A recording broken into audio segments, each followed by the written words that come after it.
and at the time it came with pretty good specs.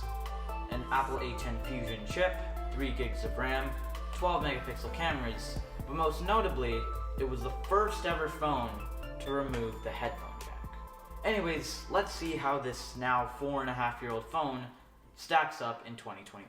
Alright, so let's start off with the body of the phone over time. So we've had this particular unit for about 3.5 years. We got it about a year after it was released, and it's held up incredibly well. Now, that comes in part because we did use cases and screen protectors, but that out of the way, it's still really premium. It feels just as good as when I got it.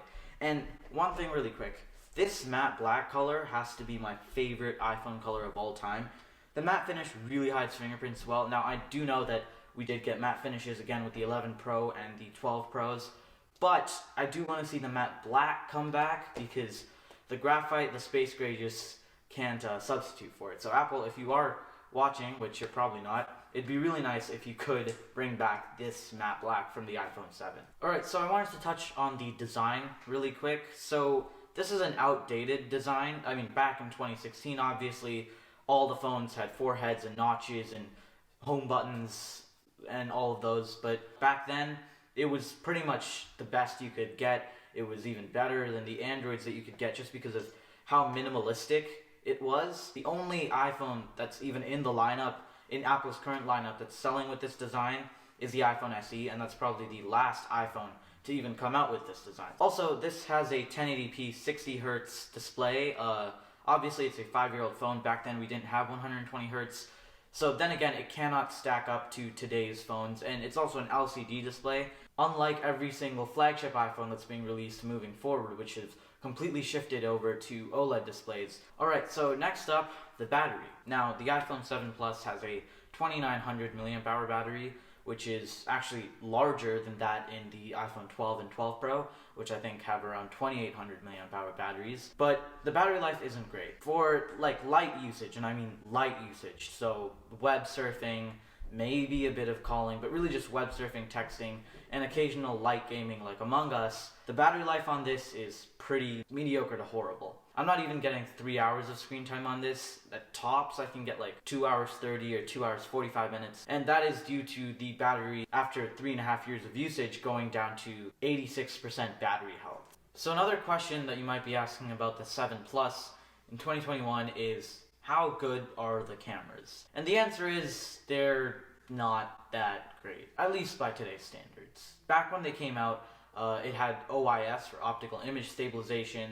Apple, I think, made an entire video on how good the iPhone 7 Plus cameras were, and it was also the first iPhone to come out with 2 cameras. It has dual 12 megapixel wide and telephoto cameras. But compared to even the 2-year-old iPhone XS Max, it still loses the competition.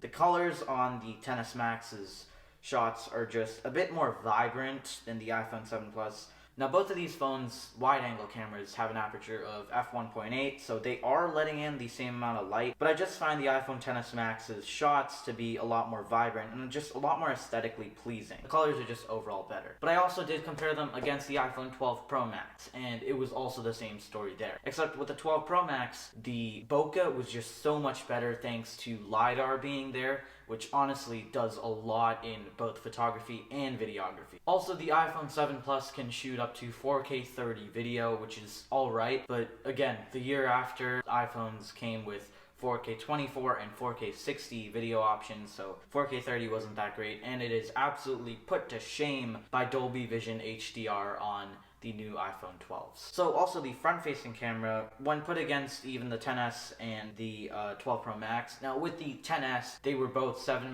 megapixel cameras, but when put with the 12 Pro Max, which has a 12 megapixel front-facing camera, the colors again are just so much better. The iPhone 7 Plus colors seem a bit too overexposed, a bit too harsh, but it's a lot more natural on the 12 Pro Max. So yeah, the iPhone 7 Plus by no means has good cameras by today's standards, but it was pretty good at the time. And finally, the last category is performance. And the iPhone 7 Plus has a 4.5-year-old chip, the Apple A10 Fusion, which sounds familiar because it came out with the iPad 7th gen in 2019, and it also has 3 gigs of RAM.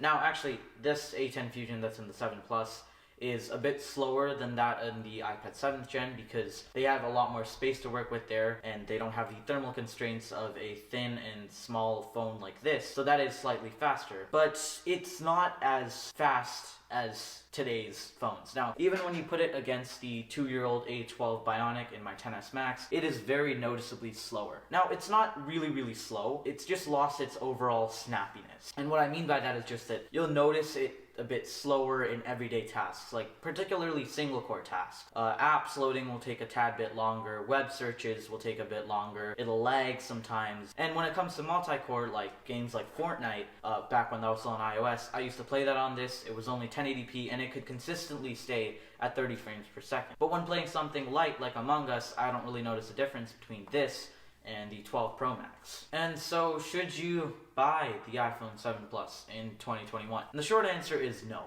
Here's why. First off, let's start off with the elephant in the room, software support. So, the iPhone 6s and 6s Plus are obviously not going to be making the cut to iOS 15 this year, and the iPhone 7 Plus is probably next in 2022 with iOS 16. And that leaves really just only 1.5 more years until this thing gets dropped. And buying a phone for however cheap you can find this, like even if it's $150, getting it for only 1.5 years of software support is probably not the best option. In fact, this could even get dropped this year because this marks 5 years and Apple has been known to drop phones after 5 years of software support. The iPhone 6 was dropped after 5 years. Even though the cameras, the screen, the performance is probably enough for most people, the software support is just not there. And second is not as prominent an issue, but audio issues. So basically the iPhone 7 and 7 Plus have been known to be getting this issue in audio where their speakers will just stop functioning entirely, and sometimes it won't even be able to cast Bluetooth audio to something like AirPods. And this is a completely random issue, so I guess we're pretty lucky in the past 3.5 years